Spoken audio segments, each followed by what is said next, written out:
What I want to talk about is battling. I have my notes here, and I tried to draw a little sword, but that didn't really work out. So if you see me looking at anything, it's my notes. This is inspired by a sermon, and it's something that everybody deals with, so I'm hoping that this will help you guys out. So, battling. Every day is a battle for everyone. For some, it may be waking up and dreading work, having to go deal with that obnoxious coworker. Or for some, it may be waking up, getting out of your warm, cozy bed and going to school and dealing with people that bully you, people that are mean or that leave you out. And for others, it could be, getting out of bed physically. They could have a hard time getting out of bed or struggling to get oxygen and even have that breath. So everybody battles in different ways. Today, too many people live in turmoil. They're always upset or always dealing with something negative that always steals their joy. They can't be happy for some reason. There's no way that they can be content. But God doesn't want us to live like that, guys. He doesn't want us to be miserable and freak out all the time. So what I want to talk about is being at peace. The Bible that I'm using is my NIV study Bible. You see Justin Bieber behind me. That's hilarious. But I'm using the NIV study Bible. It's really good. Okay, so being at peace. Being at peace within yourself, peace in yourself, peace with God, it shows power. When you freak out and you're not in control and you let your emotions get the best of you, it shows weakness. And I am the world's worst. Trust me. I freak out all the time. My hands sweat, freak out. Sometimes I even have panic attacks. So I'm not just preaching, I'm not just telling you guys this to act like I don't do it, because I do it all the time. Every day I battle this. I battle freaking out and letting my emotions get the best of me. So being at peace allows us to live happily. Losing your peace and freaking out is a plan of the enemy. Okay? The devil. The next time you start to feel anxious, like your chest gets tight and your hands start to sweat and you worry, put your foot down. Think about your emotions, get control. God gave you your emotions. You can take control of them. It's okay. Put your foot down and say that you are not going to battle this. You're going to stay strong. You're going to keep your peace, and you're not going to let it bother you. 2 Timothy says that when things don't go our way, the way we want things to, we should stay calm. So stop and think whenever you have the time, examine your life and think about what really stresses you out, what steals your joy. Some people go 10, 15, 20 years with letting the same little thing bother them. We should know better. We should take precaution and deal with things better, the things that steal our joy. So stop and evaluate your life, take inventory and think, what really bothers me? What do I let get the best of me? God gave us common sense. Some of us, He gave common sense, so why don't we use it? For me, it's condescending words. I let what people say trample all over me. Or silly situations, I have medicine in my dorm. I have Pepto-Bismol for when I get a sick stomach. Guys, I make myself sick all the time because I worry over little things that I can't even control, things that don't matter. An example is, a way that I battle is on Sunday mornings. Every Sunday morning is a constant fight between my mom and I. Or me and my mom, whatever your grammatical thing is. We argue on Sunday mornings trying to get up to go to Sunday school. My church does this thing where we have breakfast Bible study, and it starts at 9:30. Well, my mom is a Sunday school teacher, so she has to be there at 9:45. So our time schedules are a little bit different. And I go to church all the way in Putney, so we want to carpool so we don't waste so much gas. Well, Mom and I are always fighting. I'm always saying, Mom, let's go. I got to be late. You're going to make me miss breakfast. She's like, well, Kaylin, if you would get out of bed. We always go back and forth, whatever. But in reality, it's just, if we stop and examine it, it's the devil trying to get us all riled up and mad at each other. So we can't sit in 11 o'clock service with the pastor, and so we will take our focus off of what he's trying to say, and we'll still be aggravated. He wants to steal us away from the pastor's attention so we can't get God's word for that day.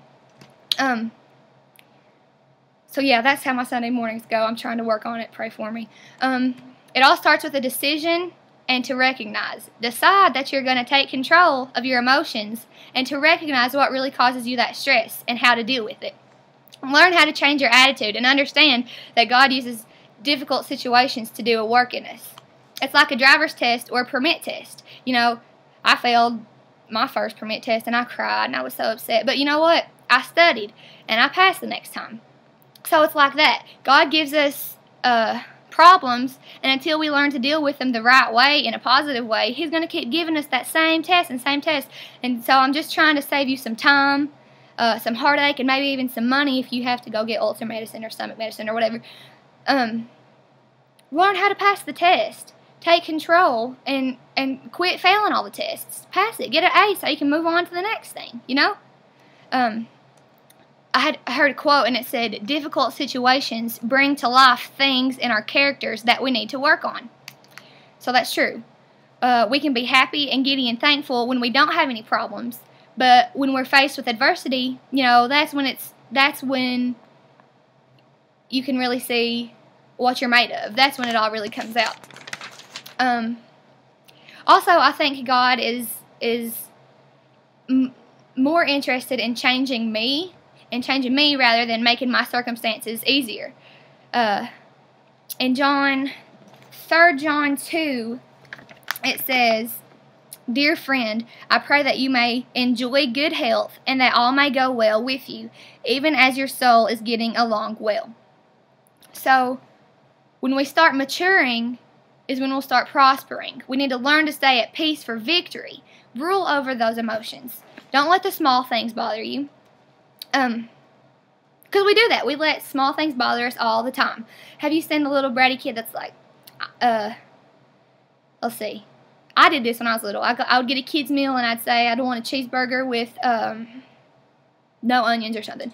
So have you seen the bratty kid that's like, well, I'm not going to eat this because it has onions on it? Or have you seen the adult that takes his food back and he's like, I said I don't want onions on this cheeseburger. Take it back. You know, I mean, that doesn't affect the cashier. It just gets you all riled up, and then you get mad for the rest of the day. And don't let the small things bother you.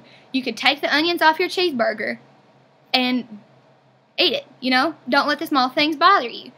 That getting mad at things like that means you failed the test.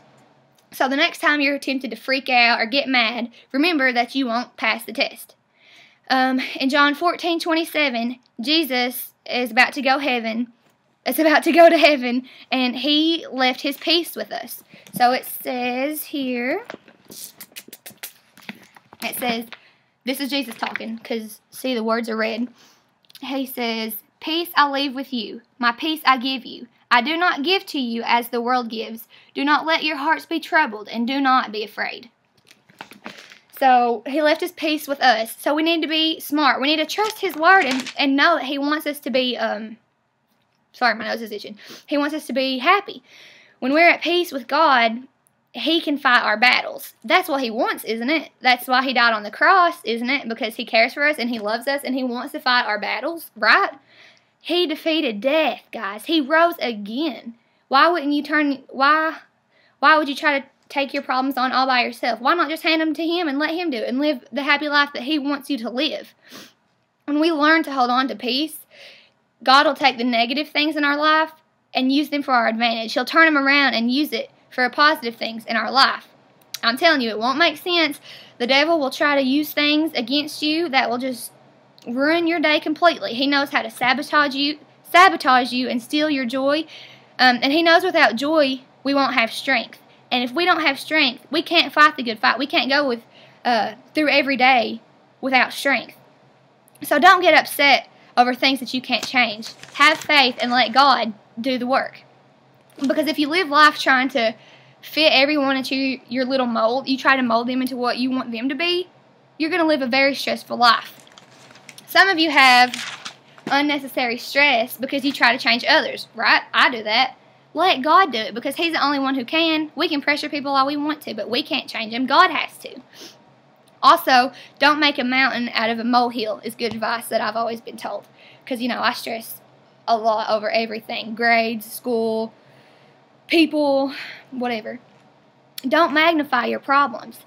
Ask yourself, is it a 10-minute problem? You know, have I just lost my keys? I'll find them in 10, usually 15 for me. And then let it go. Don't let it bother you. It could be a 10-hour problem, you know, whether you got off work late or Something like that. Or a 10-year problem, which is like work or school and dreading it every single day. Don't do that. Don't magnify your problem.